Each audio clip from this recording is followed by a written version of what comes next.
그러면 이제 우리가 그의 피로 말미암아 의롭다 하심을 받았으니 더욱 그로 말미암아 진노하심에서 구원을 받을 것이니 곧 우리가 원수 되었을 때에 그의 아들의 죽으심으로 말미암아 하나님과 화목하게 되었은즉 화목하게 된 자로서는 더욱 그의 살아나심으로 말미암아 구원을 받을 것이니라. 그뿐 아니라 이제 우리로 화목하게 하신 우리 주 예수 그리스도로 말미암아 하나님 안에서 또한 즐거워하느니라. 하나님의 말씀입니다. 하나님께 감사합니다. 성도가 신앙을 갖고 하나님을 믿고 또 교회에 출석하며 나가는데 과연 그 신자가 구원을 받았을까 스스로 자신 앞에서 자신을 돌아보며 생각할 때 그 구원을 어떻게 확신할 수 있을까?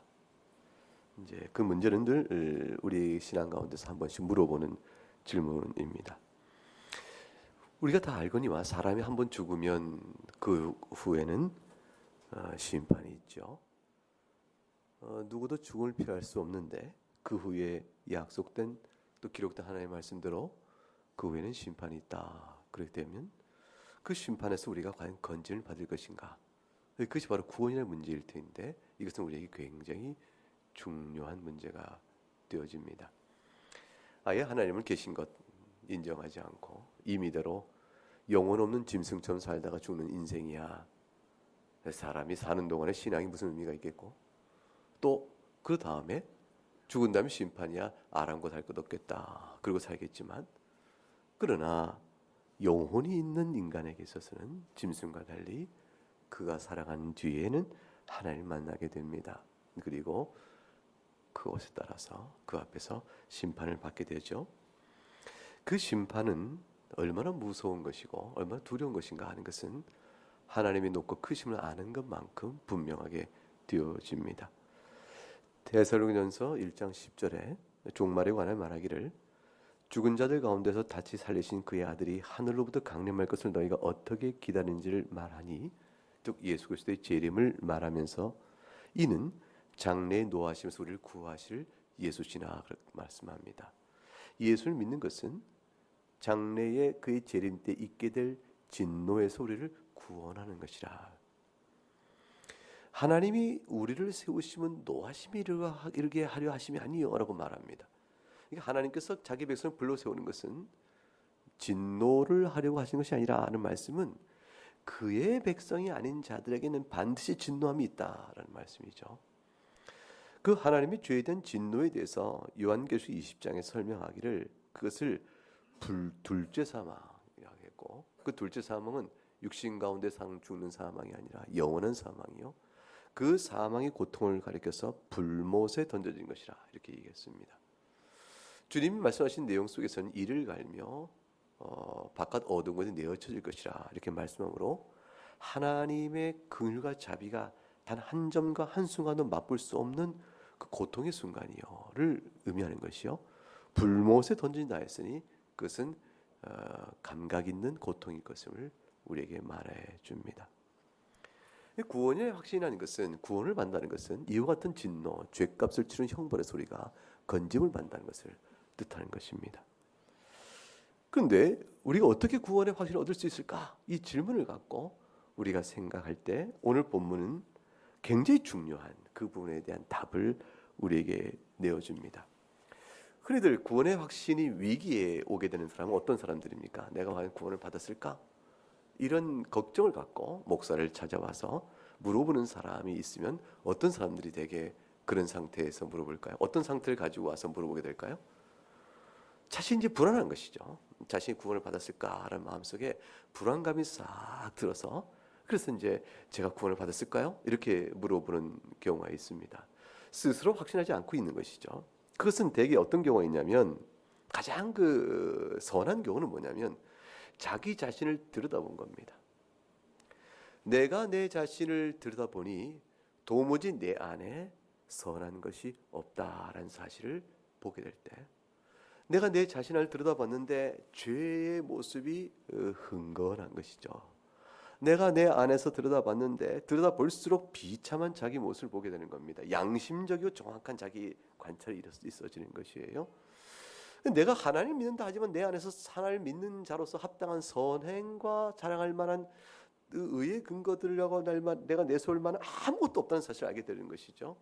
내가 설상 하나님 말씀에 순종했던 선한 열심이 있다 할지라도 그것은 그때 그랬을 뿐 잠시 지나면 사라지는 것이고, 또 온전치 못하다는 것을 내가 알고 있는 것을 알 때에 내가 도대체 하나님 앞에 구원받을 만한, 내가 성령께서 내 안에서 계시고 열매를 드러내줬다는 것을 얼마나 찾지? 이걸 질문 앞에 정직한 관찰은 자기 안을 들여다보면 들여다볼수록 비참한 것이.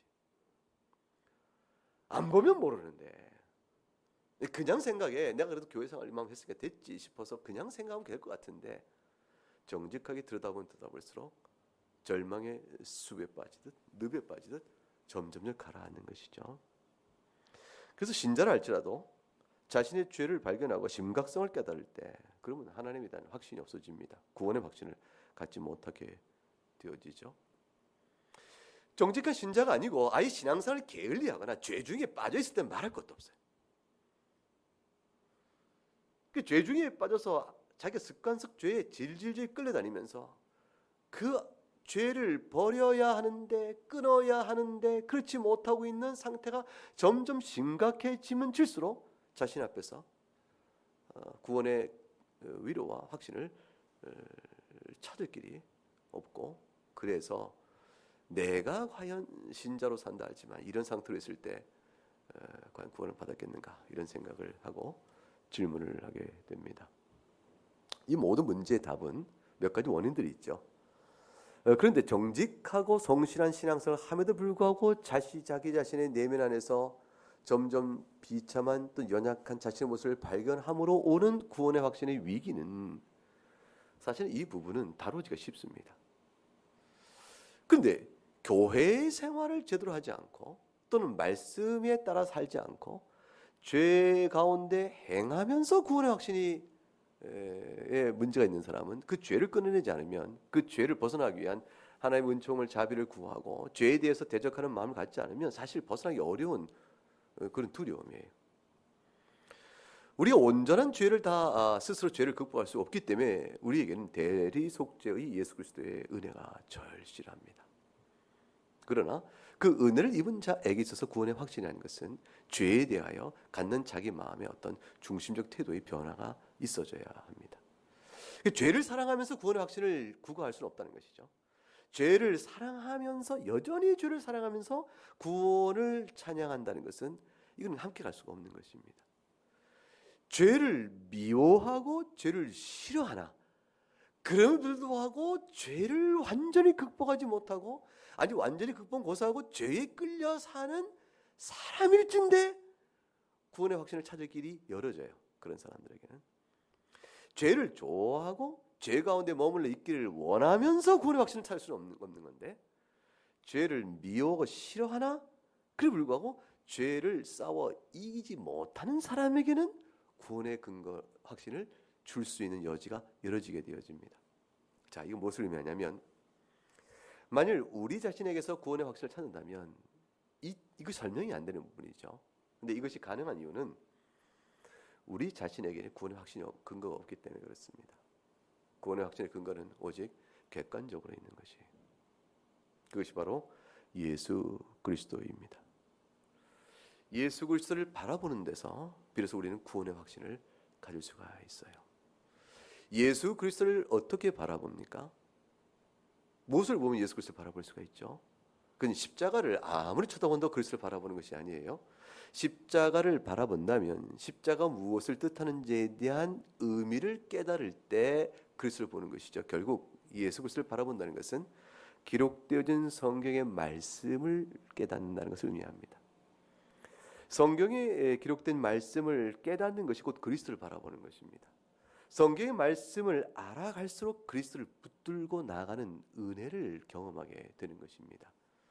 그러니까 그리스도를 성경을 통해서 선포된 말씀을 통해서 바라보고, 그리고 선포된 말씀을 마음으로 붙들어 믿을 때, 그럴 때 내 안에서 말씀이 주는 약속이 내 안에서 확신으로 들어오게 되어집니다.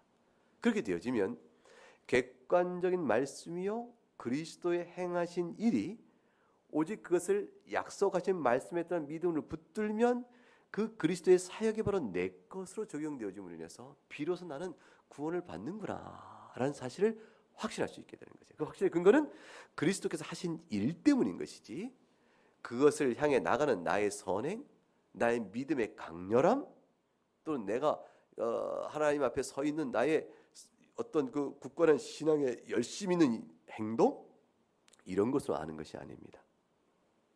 그래서 하나님의 객관적인 말씀에 따라 선포되는 그리스도가 어떤 분이신가를 정확히 알고 그 그리스도와 함께 하시는 하나님의 긍휼과 자비를 선명하게 알 때 비로소 우리는 그것을 붙드는 자에게 주시는 구원의 약속을 하나님의 약속으로 우리가 붙들기 때문에 내 마음속에서 구원의 확신한 사실이 형성되어지고 경험되어지고 고백될 수가 있게 되어집니다.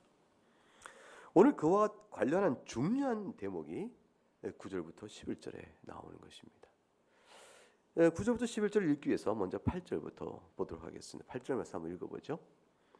우리가 아직 죄인 되었을 때에 그리스도께서 우리를 위하여 죽으심으로 하나님께서 우리에게 대한 자기의 사랑을 확증하셨느니라. 우리는 하나님의 사랑을 어떻게 확인할 수 있습니까? 라고 물을 때 하나님께서는 자신이 우리를 어떻게 사랑하신가를 나타내고 그 증거를 우리에게 보이셨으니 그것이 뭐냐면 그리스도께서 우리를 위하여 죽으셨다라는 사실이 바로 그것입니다. 그런데 중요한 것은 무엇이냐면 그리스도께서 우리를 위하여 죽으셨는데 그 우리가 어떠한 때에 우리를 위해서 죽으셨냐가 중요해요. 그것이 바로 8절에 우리가 여전히 죄인이었을 때 죽으셨다는 것입니다. 내가 의인이 되니까 비로소 그리스도께서 우리를 위하여 죽으심으로 의인된 우리를 구원하셨다가 아니고 우리가 여전히 죄인이요 하나님의 사랑의 대상이 못 될 때 그럼에도 불구하고 그리스도께서 우리를 위하여 죽으심으로 하나님은 죄인인 우리를 사랑하심을 나타내 보셨다. 이렇게 되어지는 것입니다. 그러니까 내가 여전히 죄인인데 하나님의 사랑을 내가 받을 수 있겠나 이렇게 생각하는 것은 이 관계의 개념, 이 인식 자체가 잘못된 것이에요. 내가 죄인인데 하나님의 사랑을 받을 수 있겠나 이게 아니고 내가 죄인이므로 하나님 사랑밖에 살 길이 없구나 이거 이렇게 아는 것이에요. 내가 죄인이므로 하나님 사랑 외에는 살 길이 없구나 이렇게 알아서 하나님의 사랑을 어떻게 할꼬? 그리스도 십자가 안에서 사랑이 나타났구나. 그걸 통해서 그럼 그 십자가를 어떻게 잡을꼬? 이것을 말씀을 통해 바라보는 것이에요. 그러니까 우리가 죄인 됐다는 사실은 하나님의 사랑의 대상이 아니요 하나님의 사랑이 끊어졌다는 사실을 말해주는 근거가 아니에요. 우리가 죄인 됐다는 사실은 하나님의 사랑만이 답이다라는 걸 말해주는 이유가 되는 것이지 하나님의 사랑을 받을 수 없는 자라는 사실을 말하는 것이 아닙니다. 보통의 사람들은 자신이 죄인이니 어찌 하나님의 사랑을 받겠는가 그렇게 얘기합니다. 그것은 누가복음 15장에 탕자의 비유 속에 그대로 드러나요. 탕자가 아버지 예산 다 허랑방탕 까먹고 나중에 아버지 집에 돌아옵니다. 돌아와서 아버지 앞에 엎드려 하는 말이 뭐죠? 내가 아버지 앞에 죄를 범하였으니 하늘과 아버지 앞에 죄를 범했으니 내가 더 이상 아버지 뭐라고 그래요? 아들이라 일컬음을 받을 수가 없나이다. 이것은 일면으로는 회개의 중요한 이유를 그가 회개하고 있음을 보여준 중요한 이유가 제시되고 있죠. 그가 아버지 앞에 죄를 고백하고 있는 겁니다. 그런데 또 한편으로는 무엇을 모르고 있죠? 아직은 아버지의 사랑을 모르고 있는 겁니다. 아버지는 그 아들이 죄인이기 때문에 아들이 아닌 것으로 취소하지 않으십니다. 그가 죄인이요 그가 망한 비참한 자가 되어 있으니 살 길은 아버지 사랑밖에 없다라고 나오는데 다시 말하면 자기의 죄인 것과 자기 비참한 것은 아버지의 아들됨을 취소하는 이유가 아니고 아버지의 사랑과 긍휼만을 붙들어야 될 이유로 작용되어져서 하나님께서 내미는 사랑의 손길을 믿고 붙드는 것 그렇게 나가 있다는 사실의 이유가 될 따름이에요. 그러니까 자기가 죄인은 사실을 인정하면서도 하나님의 사랑을 의심하여 나오지 못하는 자는 그것은 자기가 죄인된 사실을 기초로 하나님의 사랑을 어떻게 볼 것인가 하는 원리를 잘못 이해하고 있는 것이죠. 그게 복음을 왜곡하는 것이 되어지는 것이에요. 이 복음의 왜곡이 우리 가운데 신앙 실존상 많이 작용이 됩니다. 내가 이렇게 살아서요, 하나님의 구원받은 자를 할 수 있겠는가? 이 말은 좋은 말이에요. 왜냐하면 어떤 의미에서 그러냐면 하나님의 구원받은 자로서 합당한 상태에 이르지 못했구나 라는 자기 반성의 말로는 좋아요. 그런데 이것이 더 나아가서 하나님의 자녀됨의 지위에 대한 불안정감으로 나가게 되어지면 그것은 이상한 얘기가 되어집니다. 언제 자기가 하나님의 자녀된 지위를 자기의 선행으로 잡았어요? 언제 하나님의 자녀된 지위를 자기가 의로워서 붙들었어요? 아무것도 없거든. 그 어떤 것도 우리가 하나님의 자녀됨의 지위와 신분을 얻을 수 있는 근거가 못 되거든요. 그 착각이죠. 우리가 하나님 앞에 죄인된 사실을 인정하고 고백하는 순간 눈을 들어 하나님의 사랑밖엔 살 길이 없구나 하고 하나님의 긍휼을 간절히 구하고 나오면 되는 것입니다. 그러면 하나님이 그 사랑을 확증해 보이셨어요. 뭐예요? 예수 십자가의 죽음인 것입니다. 이 사실을 알진데 9절을 읽어보겠습니다. 9절 시작. 그러면 이제 우리가 그의 피로 말미암아 의롭다 하심을 받았으니 더욱 그로 말미암아 진노하시면서 구원을 받을 것이니 더욱 따면 더자가 빠졌어요. 더욱 더. 이건 제가 있는 집어넣은 강조가 아니라 헬라 원문이 더욱 더예요. 근데 우리 말은 더자를 빼먹었어요. 더욱만 썼어요. 왜 더자를 빼먹었는지 굉장히 중요한 단어 하나를 빼먹었어요. 더욱 더 그랬어요. 무엇과 비교해서 더욱 더일까요? 무엇과 비교해서 보세요. 우리가 죄인 되었을 때 하나님이 우리를 사랑하여 그의 아들을 보내셔 죽게 하셨는데 9절 그럼 그의 죽게 하심으로 말미암아 그의 피로 말미암아 그 그리스도가 죽으심으로 말미암아 우리가 어떻게 됐느냐 그 말이에요. 의롭다 하심을 받은 것 아니냐. 이제는 하나님의 사랑이 확증된 그리스도의 죽음으로 말미암아 우린 죄인 되었을 때에 의롭다 하심을 받았다라는 놀라운 사실이 주어져요. 그럼 의롭다 하심을 받았으니 그 의롭다 하심을 받은 자가 하나님의 죄를 치르는 진노에서 구원을 받을 것이 아니냐? 이 질문 앞에 말할 것도 없지. 그걸 강조하는 게 뭐냐면 더욱더예요. 생각해봐라. 죄인일 때라도 하나님의 사랑을 받기에 죄인이기 때문에 받지 못하는 이유가 되지 못하거늘 죄인이기 때문에 하나님의 사랑을 받지 못할 이유가 되는 것이 아니거늘 우리가 그리스도를 믿고 그리고 의롭다 함을 받은 자가 되었을 때 그 의롭다를 받은 자에게 있어서 하나님이 진노를 내리지 않는다는 일은 너무나 당연한 일이 아니겠느냐.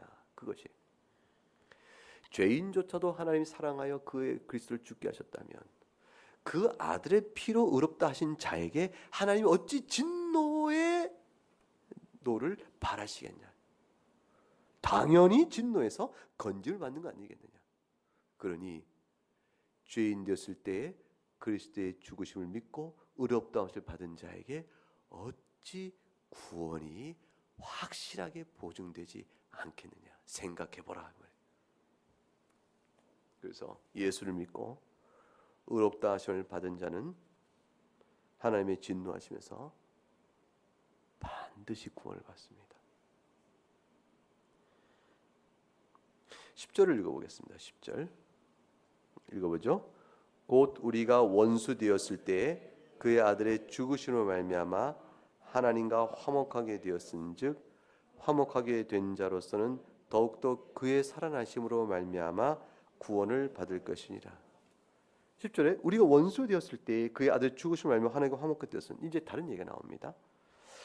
자, 우리가 원수 되었을 때와 비슷한 말을 8절부터 10절 사이에서 찾아보세요. 그럼 뭐가 되죠? 그렇죠. 8절에 우리가 아직 죄인 되었을 때에. 근데 죄인 되었을 때와 원수 되었을 때의 차이는 뭡니까? 죄인은 하나님의 법에 따라 심판받을 대상임을 의미합니다. 그런 심판받을 자와 하나님 심판하신 하나님 사이는 화평한가요? 아니면 대적의 관계가 된가요? 대적의 관계죠.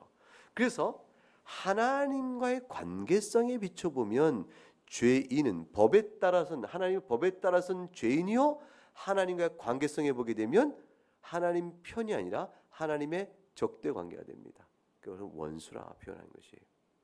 그러니까 원수 되었을 때는 이 말은 하나님의 진노함을 받기에 합당한 법에 따라서는 죄인이요 관계에 따라서는 원수된 자가, 이게 하나님과 원수된다는 게 얼마나 무서운 얘기예요.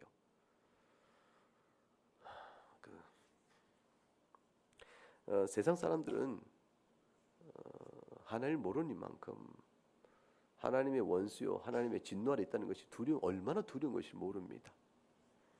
근데 하나님의 원수 되었을 때 그 원수를 하나님께서 화목한 자로 바꿔버리십니다. 원수가 아니요 친구요, 원수가 아니요 아들이요, 원수가 아니요 내 편으로 만들어 버리십니다. 그래서 하나님과 화목하게 되었은즉 이런 것은 하나님과의 평화의 관계가 우리에게 이루어졌다라는 하나님 관계에서의 특별성을 설명합니다.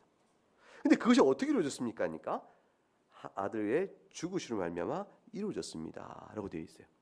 자, 그러면 화목의 상태 아래 우리가 있게 된 것입니다. 자, 그러면 8절과 9절은 의롭다 하심으로 법정적 관계, 법적으로 하나님의 앞에서 심판을 받아 죄값을 물을 것이 아무것도 없는 의로운 자라는 신분을 우리가 얻었습니다.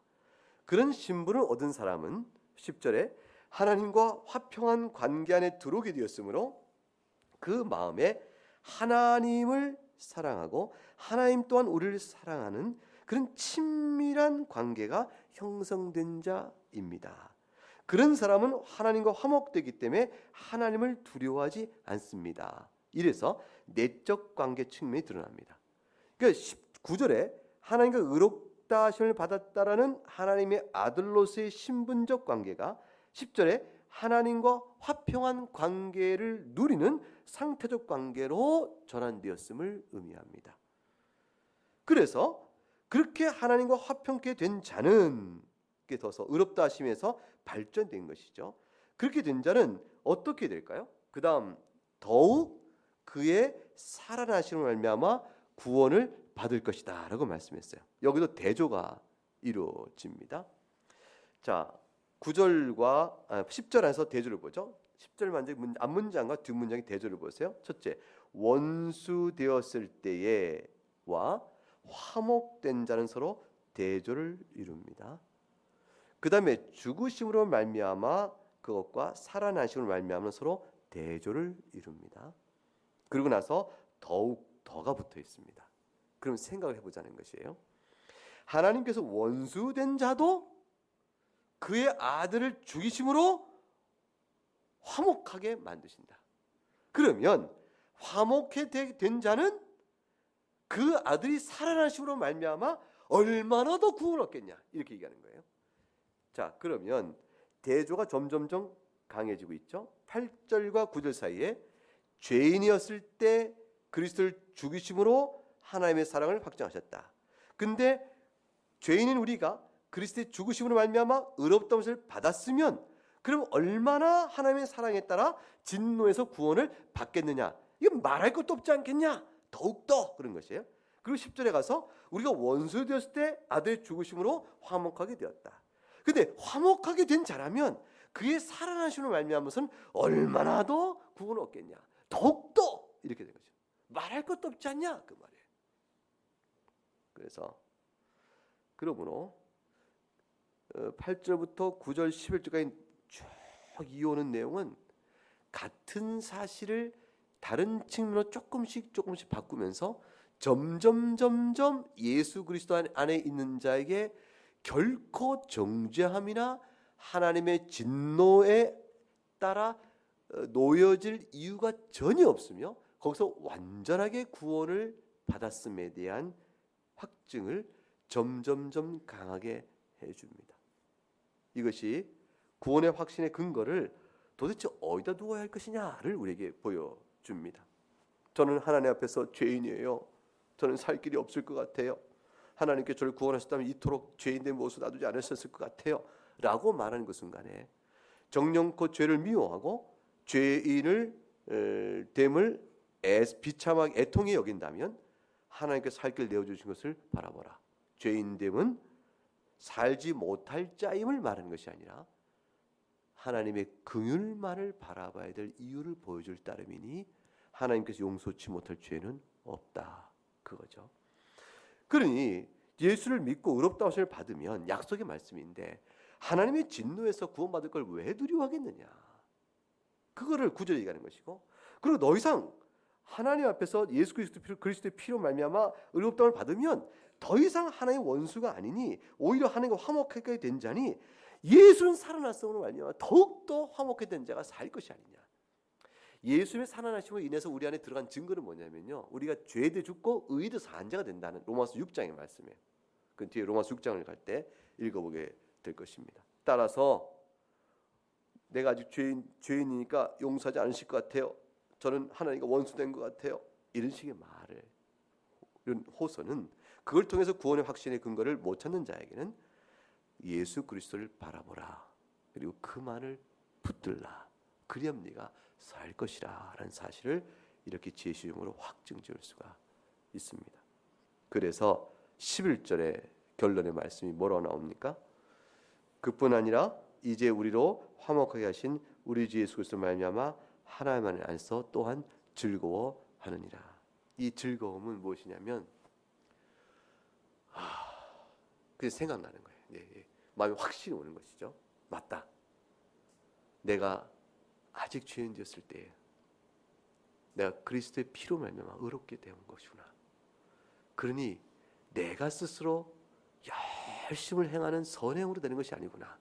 내 종교적 열심이 나를 구원하는 것도 아니구나. 내가 기도를 많이 한다고 구원받는 것도 아니구나. 내가 성경을 이렇게 안 읽어서야 신자를 할까 싶어서 성경을 읽지 않는다고 해서 내가 구원을 받지 못하는 것도 아니구나.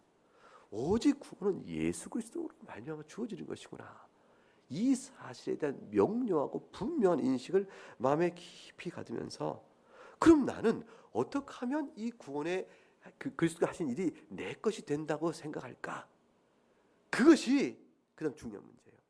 그래, 구원의 근거는 내가 죄인, 내가 나의 의에 있지 않다라는 생각을 하고 그리스도의 객관적인 사역을 성경을 통해 확신한 다음, 그다음 그러면 그리스도께 행하신 피로 의롭게 하시는 이 의로움의 사역을 나에게 적용될까? 그것이, 이 문제는요 딱 한 가지만 남는 거예요. 그게 뭐냐면 성경 로마서에 얘기하는 것인데, 우리가 행함으로 의롭다를 받는 것이 아니요 오직 믿음으로 된다는 말씀 앞에 꽉 붙드는 것이에요. 그것밖에 없는 것이에요. 그게 하나님이 주신 약속의 말씀입니다. 그래서 두 번째로 확실히 기억할 것은 뭐냐면, 근데 그 그리스도께서 그의 피로 말미암아 의롭다 하신 이를 우리에게 누구에게 줄 거라고 말할 때, 누구에 줄 거라는 말은 하나님 앞에서 나의 선행과 열심도 아니요 오직 주님밖에는 도울 길이 없습니다라고 엎드려 그리스도의 약속의 말씀만을 붙드는 사람, 그 자에게 주는 것이. 자존심은 여긴 들어갈 틈이 없어요. 완전히 믿음으로 주 앞에 엎드리는 겁니다. 그러면 너무나도 이해할 수 없는 일이 벌어지는 것이에요. 나 같은 죄인을 의롭다고 하시다니, 이런 고백이 나오는 거예요. 어떻게 나 같은 죄인이 거룩한 하나님 빛 가운데 들어갈까? 자기도 이해할 수 없는 일들을 확증받게 되는 것이에요. 그러므로 구원의 확신은 오늘 말씀의 근거예요.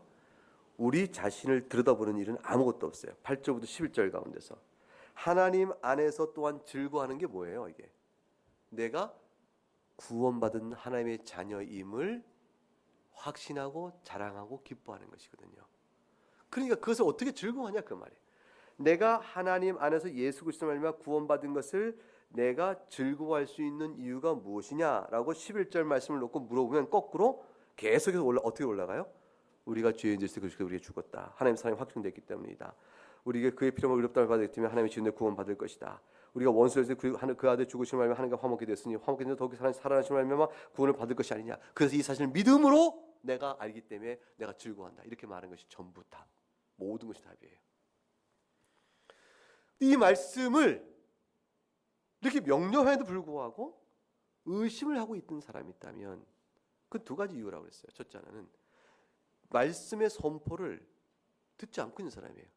그 사람이 교회 생활을 물어봐야 되는 거죠. 요즘 교회 생활이 어떻습니까? 요즘 교회 잘 안 나갑니다. 그러면 구원 확신이 떨어진 거 분명해요. 하나님께 설교를 통해서 주시는 이 말씀의 선포, 그 선포 안에서 그리스도의 객관적인 구원 사역을 다시 한번 듣고 우리가 어떻게 죄인을 불러 모아 이렇게 공동체 이루며 하나님께 찬송하며 나아가게 하는지 이 모든 걸 눈으로 확인하고 바라보면서 하나님 일하시는 바라볼 때 그 교회를 통해서 하나님의 말씀이 선포되는 것 앞에서 그리스도를 더욱더 바라보게 되거든요. 그리스도를 바라본다는 것이 말씀인데 말씀에 대한 올바른 시각은 교회를 통한 말씀의 선포를 통해서 이루어집니다. 그러니까 신앙생활이 교회를 통해서 분명하게 서 있지 않으면 구원에 대한 확신은 흔들리게 되어 있어요. 두 번째 아까 말한 것처럼 자기가 습관적 죄 안에서 계속 빠져 있는 것이에요. 그러면서 주님 앞에 돌이키는 일들이 없으면 스스로 아는 것이에요. 그러면 습관적 죄에 신자할지도 계속 빠져 있는데 어떻게 그렇게 습관적 죄를 빠져나와야 한다고 말합니까? 아니에요. 습관적인 죄를 죄인도 범합니다. 그리고 그걸 끊었는데 오래 걸릴 수 있고요. 어쩌면 어떤 죄는 아마 임종 때에 가서 끝날 수 있을지 몰라요. 그러나 그럼에도 불구하고 이 교회 생활이 충실한 사람은 습관적 죄와 하나님 앞에서 놓고 싸우며 그걸 미워하는 마음을 절대로 넣지 않고 그걸 사랑하지 못합니다. 그러면서 동시에 하나님 앞에 은혜를 구하여 그 죄를 극복해 이겨나는 경험도 합니다. 습관적 죄에 평생 종로하지 않고요. 이겨나고 벗어나는 경험도 할 수 있게 되어져요. 이거는 주관적으로 자기를 살필 때 내 안에서 성령의 역사가 있다는 경건의 흔적과 열매예요. 근데 이 열매는 항상 우리에게는 적고 부족하기 때문에 열매로 구원 확신을 얻고자 한다면 항상 위기가 항상 크게 따라와요. 그게 뭐냐면 열매를 맺지만 또 다른 자기 옛성품의 모습이 더 많아져서. 그래서 우리 내적인 확인은 항상 간접적인 증거밖에 못 돼요. 간접적 증거. 내가 그리스도인에서 얼마나 변했는가. 내가 예수님을 인해서 얼마나 회개하며 이전과는 다른 사람이 되었는가. 내가 삭개오처럼 극적인 변화를 겪었는가. 이런 거. 아니면 내가 점점적으로 변했는가. 그건 관계없이 얼마큼 내가 변했는가. 이거를 보게 된다면 이것들은 간접적 증거가 됩니다. 근데 얼마나 변했는가를 갖고 구원 확신을 얻고자 한다면 치명적 위험이 날아오는 것이. 왜냐하면 변하지 않는 많은 죄의 모습이 여전히 우리 안에 많은 것을 부인할 수가 없게 되어지죠. 그러므로 행함이라는 것은 결과적인 것이요, 간접적인 것이요, 열매로 남을 뿐이에요. 그러면 구원 확신의 참된 근거는 무엇이냐? 오직 예수 그리스도를 바라보는 것이에요. 그 말씀 앞에 바로 서 있는 것입니다. 그리고 말씀의 선포를 통해서 그리스도를 온전히 붙드는 것밖에는 없습니다. 그렇게 되어지면 오늘 로마서 5장 8절부터 11절 말씀이 우리 안에서 맨 마지막에 하나님과 내가 화목하게 되었구나 생각하고 우리 주 예수 그리스도를 말미암는 하나님 안에서의 즐거움을 얻을 수가 있는 것입니다. 그리고 이 즐거움을 잊지 마세요. 자꾸 생각을 하세요. 그리고 하루를 눈 뜨고 시작할 때 이 세상살이 또 해야 되나, 인생을 사실 인생살이 쉽지 않잖아요. 성경은 슬픔과 수고뿐이라고 그랬어요. 조금 낮게 생활하는 좀 더 나은 인생을 산다. 뭐 등 따스고 배부르다 이런 사람이 있을 수 있겠죠. 정욕대로 내 마음 산다. 그래서 좋은 인생을 할지 모르겠지만 그러나 그거 항상 그렇지 않습니다. 일시적이고 근심과 고민과 슬픔은 없고 육신이 쇠해가는 때는 누구나 다 죽음을 경험해야 되기 때문에 고통의 고난과 환난을 직면하게 되어 있습니다. 마음의 소망을 이루지 못하는 일들이 허다한 것이고 인생 뜻대로 안 되는 것은 뭐 우리가 날마다 아는 일이고 다 그렇습니다. 그런데 잊지 마세요. 내가 하나님의 자녀다. 주 안에서 내가 모든 죄를 용서받고 하나님의 자녀와 되었고 하나님께 화목했구나. 이 사실을 항상 기억하는 것이에요. 그래서 속상한 일이 있어도 억울한 일이 있어도 화가 나는 일이 있고 너무 힘든 일이 있어도 어느 때든지 즐거운 일이 있을 때나 편안할 때나 내가 하나님의 자녀다. 이 생각, 하나님 안에서 내가 모든 용서를 받고 주 아래 백성이 되어졌다. 이 사실 마음속에 항상 상기하는 것이, 그 상기된 그 의식을 놓치지 말고 그냥 사는 것이, 그러면 여유로움과 복되고 어떤 게 벌어지냐면 부활한 그리스도가 내 안에 살아가는 힘을 경험하게 되어져요. 죄든 죽고 의든 산 자의 경험을 할 수 있게 되어져요. 내가 하나님의 자녀는 사실의 의식을 놓치게 되어지면요, 틀림없이 마음의 정욕과 순간순간 충동과 죄의 유혹에 금방 넘어지기 쉬워요. 근데 하나님의 자녀가 됐다는 이 객관적 신분에 자기 확인과 그런 의미에서 하나님 날 사랑하셔라는 이 하나님과 화평한 관계에 대한 행복감을 자꾸 의식하고 있으면 마음에 변화가 오게 생겨요. 성령의 충만함이 마음에 생겨져요. 그래서 성령의 소망함이 마음에 생겨요. 담대함도 생겨요. 그래서 세상을 두려워하지 않을 만한 여유로움도 생기게 되어집니다.